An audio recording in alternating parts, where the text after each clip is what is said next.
ओम नमो भगवते वासुदेवाय नमः। स्वागत है आपका एक बार फिर से हमारे YouTube चैनल शिवानी को सुना में। आज मैं आपके लिए एक और नई प्रस्तुति लेकर आई हूँ। आज की इस प्रस्तुति के माध्यम से मैं आपको बताऊंगी कि निर्जला एकादशी पर किस विधि से पानी पीना चाहिए जिससे हमारा उपवास खंडित नहीं होता है। तो आइए प्रस्तुति को शुरू करते हैं। प्रस्तुति को शुरू करने से पहले मैं आपको बताना चाहूँगी कि जिसने हमारा चैनल अभी तक सब्सक्राइब नहीं किया है वो हमारे चैनल को सब्सक्राइब कर ले, घंटी वाला बटन दबाए ताकि आने वाली वीडियो का हर एक अपडेट समय से मिलता रहे। मैं अपने प्रस्तुति के माध्यम से आपको निर्जला एकादशी से जुड़ी सभी प्रकार की जानकारी समय अनुसार दूंगी, तो इसलिए चैनल को सब्सक्राइब जरूर करें। तो आइए अब हम प्रस्तुति को शुरू करते हैं। निर्जला एकादशी के व्रत में अगर कोई व्यक्ति पानी पी लेता है तो उसका उपवास खंडित हो जाता है। व्रत रखने वाले लोग पानी नहीं पीते, लेकिन कुछ लोगों की ऐसी मजबूरी बन जाती है कि उन्हें पानी पीना पड़ जाता है। तो इस परिस्थिति में क्या किया जाए कि आप पानी पिएं पर आपका जो उपवास है वो खंडित ना हो, इसके बारे में अब मैं आपको जानकारी देती हूँ। हिंदू धर्म में रखे जाने वाले सभी व्रतों में से एकादशी का व्रत सबसे कठिन व्रत माना गया है। यह व्रत सबसे कठिन व्रत की श्रेणी में आता है। साल भर में आने वाली 24 एकादशी में निर्जला एकादशी का व्रत सबसे उत्तम एवं कठोर व्रत माना गया है, क्योंकि यह व्रत ज्येष्ठ माह के शुक्ल पक्ष की एकादशी तिथि को आता है और इस समय बहुत ही भीषण गर्मी होती है, जिस वजह से यह व्रत सबसे अधिक कठोर व्रत माना गया है। और इस एकादशी को निर्जला एकादशी के नाम से जाना जाता है, क्योंकि इस दिन बिना पानी के यह व्रत रखा जाता है। इस दिन भगवान विष्णु की शेष शय्या रूप की पूजा की जाती है। बिना जल, अन्न और फलाहार के यह व्रत किया जाता है। हिंदू धर्म की मान्यताओं के अनुसार इस दिन व्रत करने से सभी 24 एकादशियों जितना फल प्राप्त होता है, केवल यह एक व्रत करने से।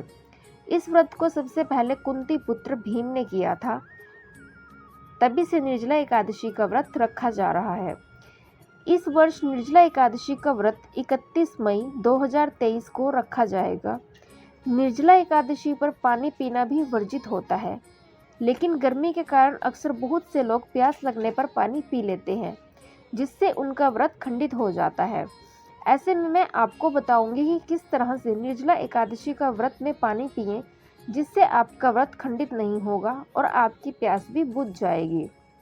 मान्यताओं के अनुसार निर्जला एकादशी का व्रत रखने से सभी मनोकामनाएं पूर्ण होती हैं। महाभारत काल में भीम को यह व्रत रखने पर 10,000 हाथियों की जितनी बल की प्राप्ति हुई थी और वे दुर्योधन पर विजय प्राप्त कर सके थे। यह व्रत बाल, वृद्ध और रोगी व्यक्तियों को नहीं रखना चाहिए। अगर व्रत के दौरान पानी पी लिया जाए तो यह व्रत टूट जाता है, लेकिन यदि प्राण संकट में आने वाली स्थिति हो जाए तो जल ग्रहण कर लेना चाहिए। लेकिन धर्मशास्त्र में जल ग्रहण करने की भी एक विधि बताई गई है। निर्जला एकादशी के व्रत में जल और अन्न ग्रहण करने की मनाही होती है। इस व्रत का सही तरह से पालन करने पर पूरा फल प्राप्त होता है, लेकिन यदि कोई व्यक्ति व्रत के दौरान जल बगैर नहीं रह पाता, उसके प्राण संकट में आने वाली स्थिति हो, तो उसे व्यक्ति को 12 बार ओम नमो नारायण मंत्र का जाप करना चाहिए। इसके बाद एक थाली में जल लेकर घुटने और बाजू को जमीन पर लगाकर पशुवत जल ग्रहण कर लेना चाहिए। इस तरह से जल ग्रहण करने से निर्जला एकादशी का व्रत भंग नहीं होता। तो यह वो विधि थी जिस विधि का प्रयोग कर आप निर्जला एकादशी का व्रत रख सकते हैं। अगर आपको प्यास लगती है तो आप पानी पी सकते हैं। धार्मिक मान्यताओं के अनुसार निर्जला एकादशी के व्रत का पूरा फल तब मिलता है जब इस व्रत का पारण सही मुहूर्त में किया जाए। मान्यता यह भी है कि व्यक्ति को पारण शुभ मुहूर्त के अंदर द्वादशी तिथि में ही करना चाहिए। इस व्रत को रखने वाले लोग सुबह स्नान आदि से निवृत्त होकर भगवान विष्णु को प्रणाम करते हैं, उनकी पूजा पाठ करते हैं और पूजा पाठ करने के बाद ब्राह्मणों को भोजन कराते हैं। लेकिन ब्राह्मणों को भोजन में कभी भी चावल नहीं देते हैं और उन्हें अपने सामर्थ्य के अनुसार दान दक्षिणा देकर सम्मान के साथ विदा करते हैं और इसके बाद खुद अपने व्रत का पारण करते हैं। व्रत के पारण की विधि क्या होगी यह भी मैं आपको अपनी प्रस्तुति के माध्यम से बताऊंगी, इसलिए हमारे चैनल के साथ जुड़े रहे ताकि आपको इसके बारे में भी जानकारी समय से मिल जाए। दशमी युक्त एकादशी वृद्धा एकादशी कहलाती है और द्वादशी युक्त एकादशी शुद्धा एकादशी कहलाती है। इस एकादशी का व्रत रखने से सभी एकादशियों के व्रत के फल की प्राप्ति आसानी से होती है। यह व्रत ज्येष्ठ मास के शुक्ल पक्ष की एकादशी के दिन रखा जाता है और इस दिन बहुत बड़े होते हैं। गर्मी भी बहुत ज़्यादा इस दिन होती है और जिसके कारण बार बार प्यास लगती है। क्योंकि इस दिन जल नहीं पिया जाता, इसलिए यह व्रत अत्यधिक श्रम साध्य होने के साथ बहुत ही कष्ट एवं संयम साध्य व्रत होता है। जल का पान निषिद्ध होने पर भी इस व्रत में फलाहार के बाद दूध पीने का विधान है।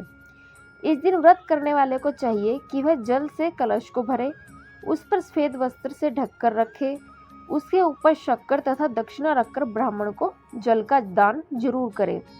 इस एकादशी का व्रत करके यथासंभव अन्न, छतरी, जूता, पंखी तथा फल आदि का दान करना चाहिए। इस दिन निर्जला एकादशी का व्रत करते हुए शेषशय्या रूप में भगवान विष्णु की आराधना करें, पूजा करें और इस दिन विधि पूर्वक जल कलश का दान करने वाले को वर्ष भर की एकादशी का फल प्राप्त होता है। इस प्रकार के दान भाव से सर्वभूत हिते रतों की भावना चरितार्थ होती है। तो यह थी आज की हमारी प्रस्तुति। अगर आपको हमारी प्रस्तुति अच्छी लगी हो, चैनल को लाइक, शेयर और सब्सक्राइब जरूर करें। धन्यवाद।